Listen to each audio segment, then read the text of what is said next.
శ్రీమాత్రే నమః. అందరికీ శుభోదయం అండి. అందరూ ఏం చేస్తున్నారు?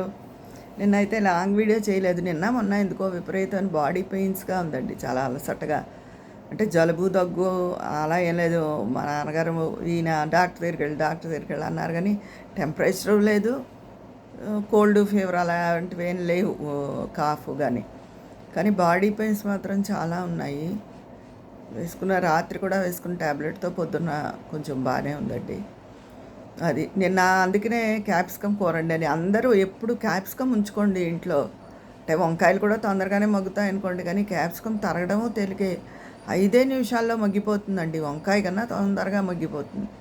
అందులో నువ్వు పిండి కారం వేసుకోవచ్చు. మనం పొడులు ఇంట్లో రెడీగా ఉంచుకుంటే కూర కారాలు అవిను ఇలా బాగున్నప్పుడు.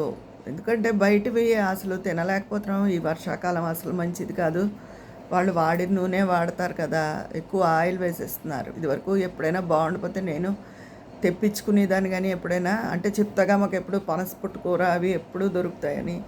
కానీ ఇప్పుడు రాను రాను అలా అనిపించట్లా బాబు, ఎలాగో ఓపిక లేకపోయినా కొంచెం చారు పెట్టుకుని ఒక్క ఐటమ్ అయినా చేసుకుందాం అని చెప్పి కూర కారం మినపప్పు కారం వేసాను. అందులో 5 నిమిషాలు 10 నిమిషాల లోపు తరగడం, కూర అయిపోవడం అవి.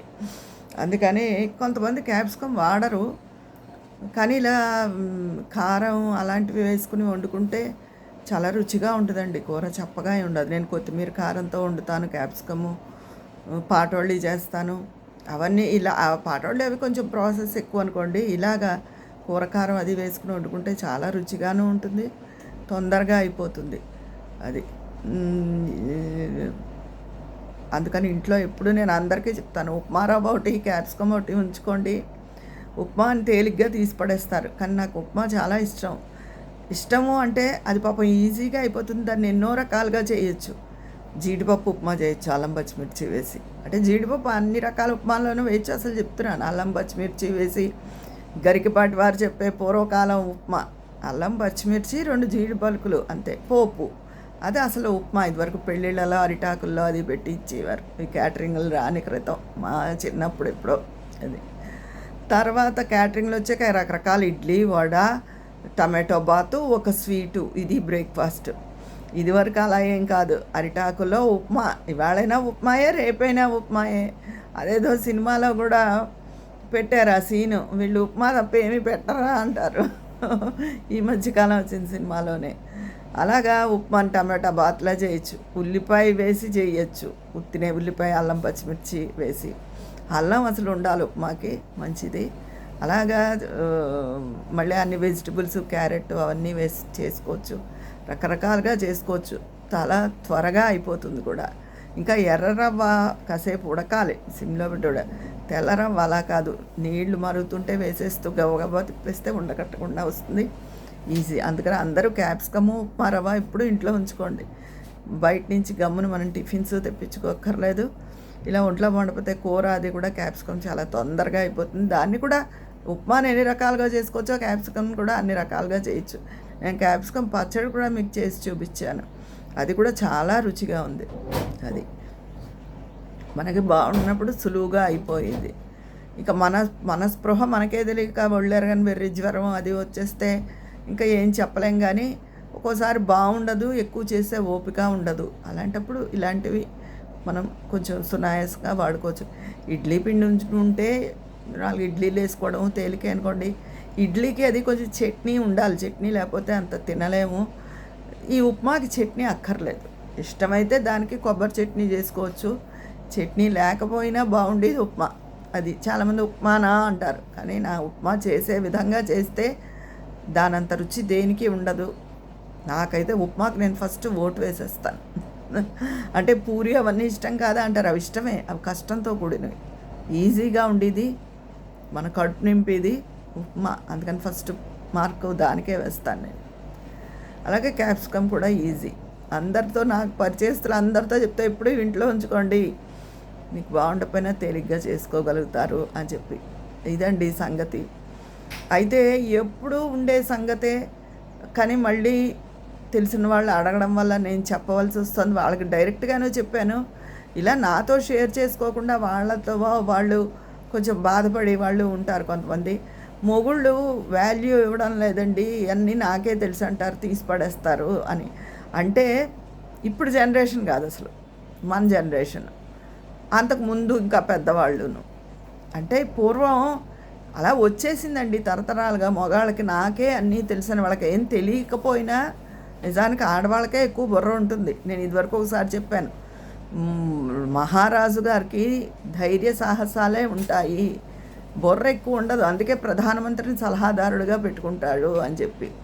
అలాగే ఇంటికి రాజు మగవాడు. అంటే మగవాడు సంపాదించవచ్చు, చెయ్యొచ్చు, కానీ ఏదైనా విషయాల్లో సలహా, ఆ పని ఇలా చేయాలా అలా చేయాలా అన్నప్పుడు ఎక్కడో తక్కువ, అరుదుగా కొంతమందికే బుర్ర బాగా పనిచేస్తుంది, అందరికీ చేయదు. భార్యకు ఎక్కువ చురుగ్గా పనిచేస్తుంది.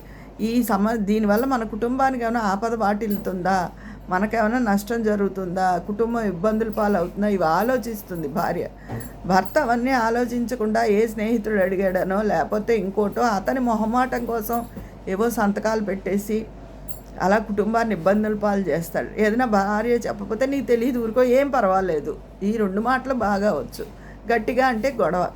ఆవిడ చెప్పింది కూడా అదే, కుటుంబం నష్టపోతోందండి, స్నేహితులని సంతకాలు అవన్నీ పెట్టేస్తారు, ఏమన్నా నేను పిల్లలు ఎలా జరగాలంటే అలా జరుగుతుంది, వదిలేయి, నువ్వు ఎంతకని గొడవ పడతావు అంటున్నారు. నేను చివరికి గయ్యాడిదానిలా ఉంటున్నాను, కానీ నేను చెప్పే విషయం అర్థం చేసుకోవడం లేదు అని. ఇప్పుడు భార్యాభర్తలు ఎవరు అలా ఉండడం లేదు, అన్నీ సంప్రదించుకుని చక్కగా చేసుకుంటున్నారు. ఇదివరకు వాళ్ళలోనే తరతరాల పురుష అహంకారం అలా ఉండిపోయింది. కానీ అందరూ భార్యల మాట వినండి, మా కుటుంబ క్షేమం కోసమే వాళ్ళు చెప్తారు అని భార్య మాటని అంగీకరించడానికి ఇష్టపడరు. మాకే తెలుసు నష్టం జరిగిపోయిన తర్వాత భార్య నేను చెప్పాను కదా అని తెప్పితే మళ్ళీ వాళ్ళు చేసిన పని సరిగ్గా సవ్యంగా అవ్వలేదని కోపం ఒకటి, మళ్ళీ ఈ భార్య ఏదో దెప్పి పొడిచినట్టు ఇంకా అరిచేస్తారు, నా కర్మ అలా జరిగింది, ఇంకా ఆపేయి అలా అని. నువ్వు ఆపేయి, నీకు తెలియదు, నువ్వు ఊరుకో, నువ్వు అన్నిట్లో దూరకు, అన్ని విషయాల్లో. ఇవన్నీ మగవాళ్ళ ఊత పదాలు. అంటే మన జనరేషన్, అంతకుముందు జనరేషన్ కూడా నేను చెప్పేది. ఇప్పుడు పిల్లలు అయితే ఏమీ లేరు అలాగా, ఆడపిల్లలు కూడా ఏమి ఊరుకోరు. పైగా అయినా అది మంచి మార్పే, ఇద్దరు కలిసి సంప్రదించుకునే చేస్తున్నారు నేను, అంతేగాని ఇలా ఎవరు ఉండడం లేదు. కానీ అలా ఉండేవాళ్ళు మారండి. ఇప్పటి వాళ్ళలో కూడా కొంతమంది ఉన్నారండి అలా అని చెప్తూ ఉంటారు.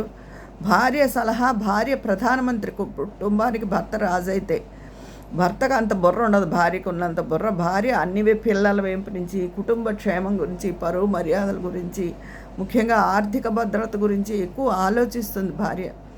కొంతమంది పురుషులు కూడా చాలామంది నేను చూశాను, వాళ్ళు మిడిల్ క్లాస్గా ఉండి షేర్లలో పెట్టి తెలివితేటలుగా రియల్ ఎస్టేట్లో పెట్టుకుని డబ్బు అది బాగా మంచిగా ఎదిగిన కుటుంబాలను కూడా నేను చూశాను.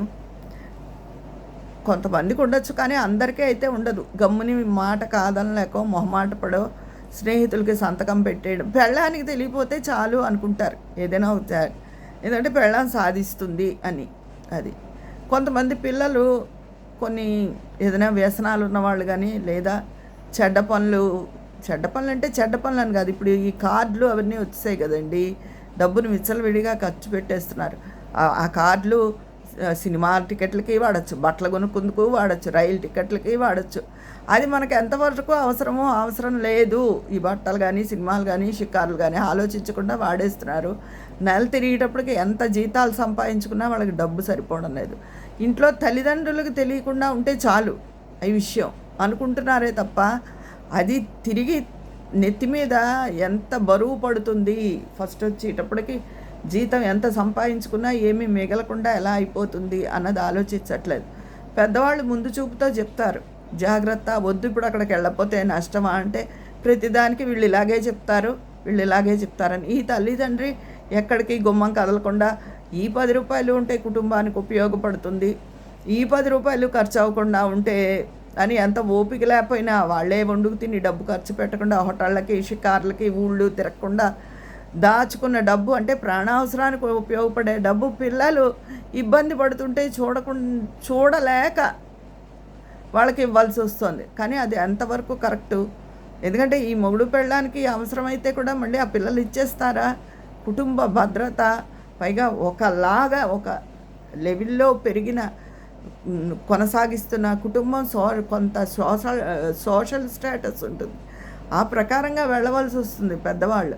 వాళ్ళని అలా వెళ్ళనివ్వకుండా వీళ్ళు ఇష్టం వచ్చినట్టు ఖర్చు పెట్టి పెద్దవాళ్ళ మీద డబ్బులు ఇమ్మనకూడదు. అది చాలా తప్పు. ఈ కార్డులు నిజంగా ఎవడు కనిపెట్టాడో కానీ దిక్కుమాలిన కార్డులు వాటిని అంటే నాకు ఎంత అసహ్యమో. ఎందుకంటే ఎంతోమంది యువత కార్డుల వల్లే చెడిపోయారు. తర్వాత చెప్పాక పూర్వం మగవాళ్ళు నేను మీకు చెప్పాను నన్ను అడిగిన వాళ్ళకి, మళ్ళీ ఛానల్ ముఖంగా చెప్తున్నాను. ఇదివరకు మగవాళ్ళు అంతేనండి, ప్రతిది చేతులు కాలేక ఆకులు పట్టుకునే రకాలు. భార్య చెప్తే ఒప్పుకోరు, అంగీకరించరు. ఇది చాలా కుటుంబాల్లో జరిగిన విషయం, జరుగుతున్న విషయం.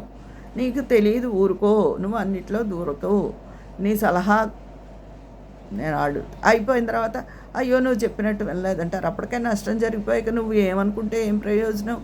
అందుకని ప్రతి వాళ్ళు ఎవరైనా మగవాళ్ళు కూడా ఈ వీడియో చూడడం సంభవిస్తే భార్యల మాట వినండి. ఎప్పుడు వాళ్ళ కుటుంబ భద్రత, పిల్లలకి జాగ్రత్త, భవిష్యత్తు గురించి ఆలోచిస్తారు.